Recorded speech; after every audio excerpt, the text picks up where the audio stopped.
Hi, my name is Kelly. I'm doing my pharmacology presentation on piperacillin. Piperacillin's brand names are Zosyn and Tazocin. Generic name is piperacillin. Drug classification of piperacillin and indications of use is therapeutic, is an anti-infective. Pharmacologic is an extended spectrum penicillin. Some indications for use is appendicitis and peritonitis, skin and skin structure infections, gynecological infections, and community-acquired pneumonia. Route and dose. The main route is IV. Dosing does depend on age and indication of use. It can also be used as an injection, is less likely to be used as an injection, but it does come as an option. It is more weight-based dosing on that. My patient used IV, and it was piggybacked onto normal saline. Piperacillin's action, it binds to bacterial cell wall membrane, causing cell death. Compared to other penicillins, piperacillin spectrum is extended. Therapeutic effects is the death of susceptible bacteria. Spectrum, piperacillin does cover quite a few bacterias.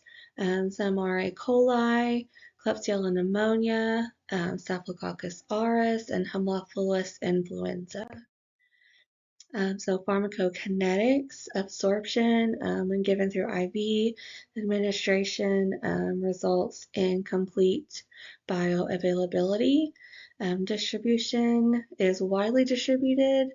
It enters into cerebral spinal fluid well, but only when meninges are inflamed. Metabolism and excretion, it is mostly excreted and unchanged by the kidneys. Half-life does depend on age as well. Adults is 0.7 to 1.2 hours.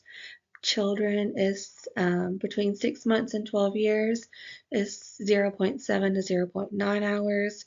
And then infants 2 to 5 months is 1.4 hours.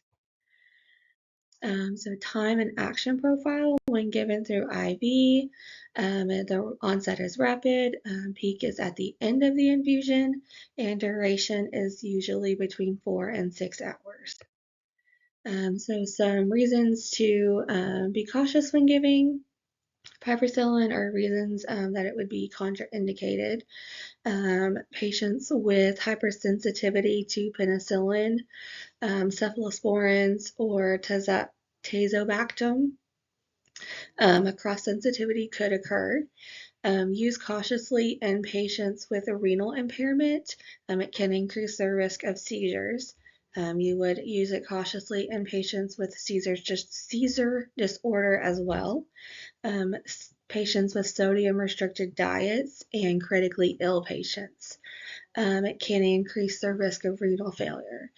OB patients that are breastfeeding, and pediatric patients less than 2 months old, the safety has not been established.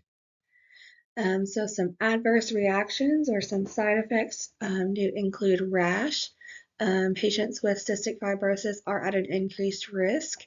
Diarrhea, constipation, drug-induced hepatitis, nausea, vomiting, interstitial nephritis, renal failure, bleeding, leukopenia, neutropenia, thrombocytopenia, pain around the IV site, phlebitis around the IV site, confusion, dizziness, headache, insomnia, lethargy, fever, and hemophagocyte lymphohistiocytosis.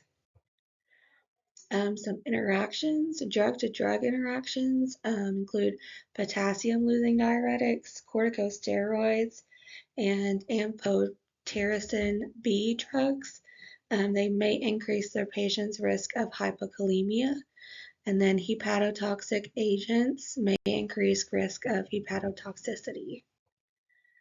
So some things for the nurse to look for. The nurse should assess the patient for infection. So you would look at vital signs, you would look at appearance of wounds, you would look at sputum, urine, stool for any indication of infection. And then you could also look at the patient's white blood cell count. So you would look at that at the beginning of and during therapy. The nurse, excuse me, should obtain a history from the patient before initiating therapy to determine previous use of cephalosporins. Patients, excuse me, patients with a negative history of penicillin sensitivity could still be at risk for an allergic reaction.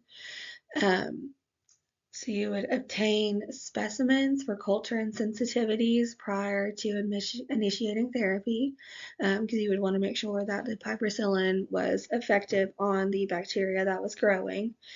Um, you would observe patients for signs and symptoms of anaphylactic response, so rash, swelling of the throat or tongue, and wheezing. And then you would monitor bowel functions for diarrhea and cramping. And then this is just my references, just the Davis's drug guide for nurses. All right, thank you.